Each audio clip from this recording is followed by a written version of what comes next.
What is up, everyone, and welcome back to the channel. This is a start to a new little series that I'm going to be doing called Ask Me Anything. As a health coach that does nutrition, exercise, lifestyle, I get a lot of questions.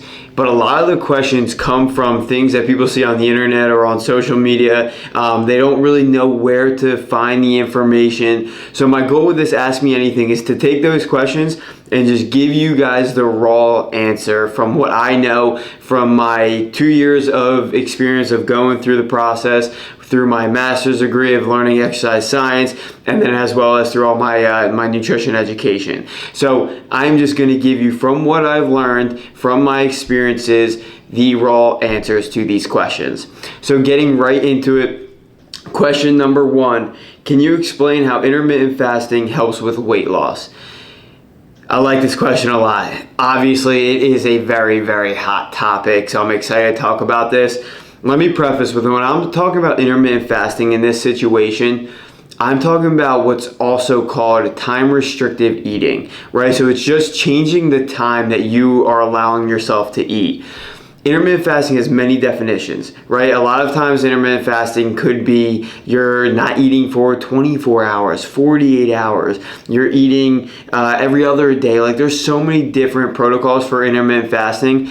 To answer this question, I want to focus on time restrictive eating, right? So the most common is eating in fasting window. You're eating for 8 hours of the day, fasting for 16. It could be 8-16, it could be 10-14. It's really whatever personal preference that you have. So how does time restrictive eating help with weight loss? Well, very simply, you have less time to eat, so you're eating less, so you're in a calorie deficit, so you're losing weight.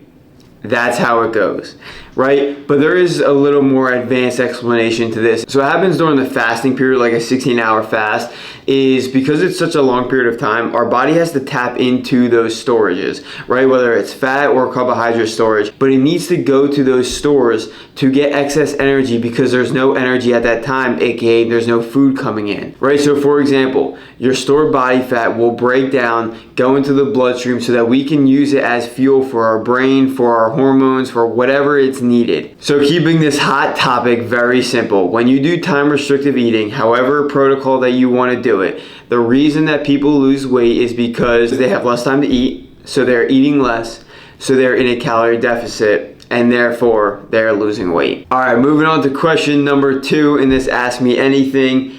How do I get back on track? All right, this is one of the most common questions. So this question was pertaining to exercise, and I left that out because I want to talk about how to get back on track in general with the health journey. That could be exercise, that could be nutrition, it could be habits and routines like journaling and reading. So I want to make it more broad, and how do you get back on track in general? There's two things that I want to touch on.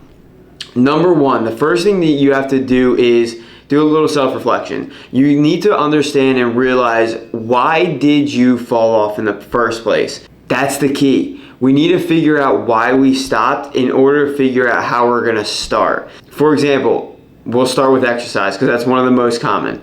If you realize you stopped going to the gym and you figured out that it was because of timing, well, then we know what we need to do. We need to figure out how we're gonna work exercise into your schedule. The only way for us to get back on track is to figure out why we stopped.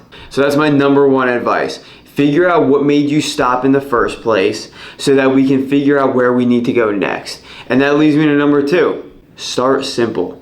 When you figure out the reason that you stopped in the first place, start simple. So going back to the example with exercise, the reason that you stopped was because of timing. Okay, so let's start simple by looking at our calendar and finding a 30 to an hour minute window, however long you need to exercise or do whatever activity that we're talking about, and start there. Now, who knows? You may not even know why you stopped in the first place. If that's the case, starting simple is my absolute best advice. Don't try to just go to the gym for 2 hours right off the bat, or go into the kitchen and make this glamorous meal. Start simple by just getting yourself to the gym again. It could be for 10 minutes. It could be for 15, 60 minutes. But don't overdo it. That's a recipe for disaster. If you want to talk about nutrition, start with one meal.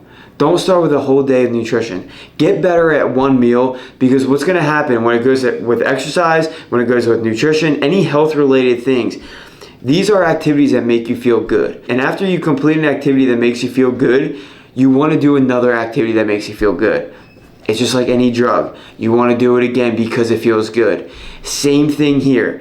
If you just get yourself to the gym for 15 minutes, you will walk out the gym feeling better than when you came in. And what's going to happen is you're going to take that feeling and it's going to go into a different aspect of health. So you're going to go home and there's much more of a chance that you eat a healthy meal because you're in a good mood. Same thing with nutrition, right? If you're starting there and you have a good meal, you're going to feel good after that meal. You're going to be happy with the decision you made versus if you went to go get pizza or something like that. You're going to be happy with the decision that you made. So that's going to lead to another decision. Okay, I had a really good meal. Why don't I just go get a workout in, right? So the reason I say start simple is because if you start with one thing, if you start with whatever is missing, chances are it's going to lead into another good habit or another good activity or another good routine. Start simple, let the routines add up over time, and when you're comfortable, add in those routines. The last thing that you want to do when you're trying to get back on track is to overwhelm yourself, because it's not going to last very long. So, number one, figure out why you fell off in the first place. And when you figure that out, first start by solving that reason that you originally stopped so that you don't do it again, and then do it simply. Add in one thing at a time and let them come back over time. There's no reason to jump straight into it just to fall off again and go into this repeated cycle. All right, and moving into question number 3, I absolutely love this one. What are your top 3 exercises for improving overall fitness? This is such a common question, but I'm gonna change it around. I'm not gonna give you my top 3 exercises. I'm gonna give you my top 3 forms of exercise. There are no 3 exercises that are the best. There are types of exercises that you want to focus on. So the 3 types of exercise I want to focus on are strength, cardio, and flexibility. And I'm going to throw an honorable mention, stability, because you can't go without it. All right, so let's touch on these one by one. So let's start with strength. Unfortunately, as we age, we lose a lot of strength.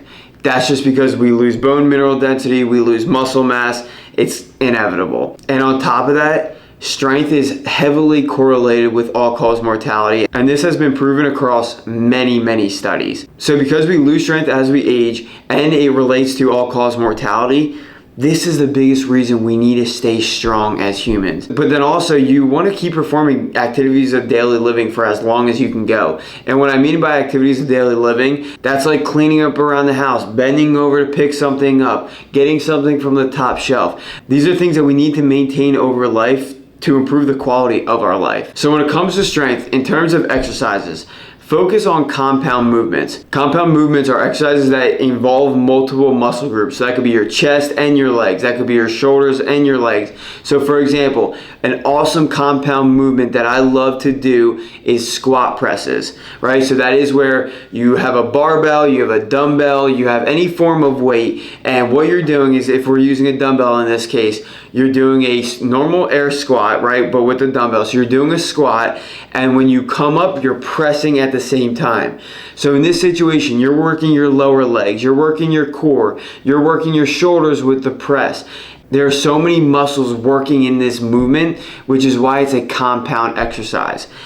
So for strength, there are many, many strength exercises. You go to the gym, there are many strength machines. So focus on compound movements so that you can improve bone mineral density, improve muscle mass, improve quality of life, and just feel good. Strength workouts feel good. That really is what it comes down to. Second, cardio. Why is cardio so important? It is not just important for weight loss. Yes, that is one of the main things that cardio does. It allows you to lose weight because you're burning more calories, so you're going to be in a calorie deficit. But the biggest benefit of cardio is in the name. Cardio, cardiovascular, the health of our heart. The reason why it's so important is because it helps maintain our blood flow throughout the body. When we are constantly increasing our heart rate and decreasing it through exercise, whatever form it is, high intensity, low intensity, so you can be walking or you can be sprinting, that fluctuation in our heart rate is very good for the blood flow throughout the body. It allows for normal circulation, but it also allows your heart to be variable so you can adapt to different environments. Not only that, you have what's called visceral fat.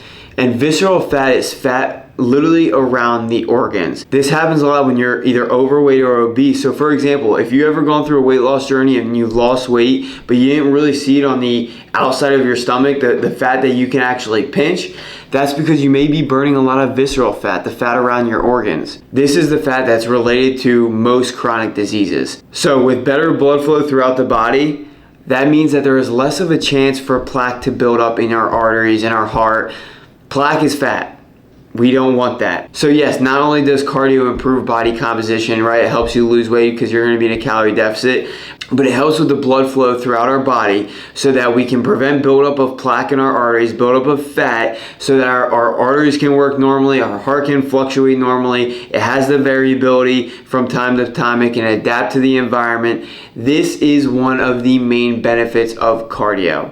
So make sure you get it in. Again, like I said, it could be low intense, it could be high intense. Low intensity, steady state would be walking, would be running. It would be anything where your heart rate isn't elevated over to the point where you could have a conversation, right? So if you're doing a form of exercise and you can have a conversation, that is a low intensity exercise that you want to do for a long period of time. On the opposite side, high intensity interval training, this is where we're bringing our heart rate very, very high. So for example, you probably wouldn't be able to have a conversation. You can't have a conversation when you're doing a sprint. It's really hard to have a conversation during CrossFit. So neither one is better than the other. They're both very good. The most important thing is to get a variety of both of them. Getting low intense steady state cardio throughout the week, but also getting high intense cardio throughout the week. It is not a one or the other. That wraps up the first episode on this Ask Me Anything series. Like I said, all these questions are coming from the most common questions I get as a health coach. I do one-on-one coaching, so many of these questions come up time over time. They really are frequently asked questions. And my goal in all the answers to these questions are to keep it very simple. There's so much information out there. There's so much research out there. My goal is to take what I've learned from experiences, from education and all of that, and just give you the real answer of how I do it and what I know. If you enjoyed this video or got any value out of it, if you could please subscribe, that would be absolutely awesome. You're only supporting me.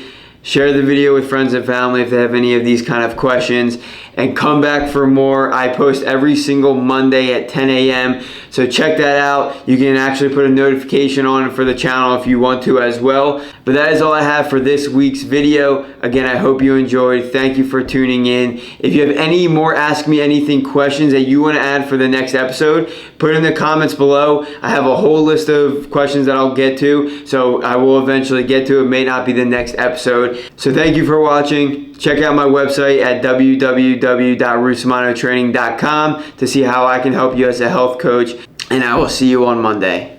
Peace.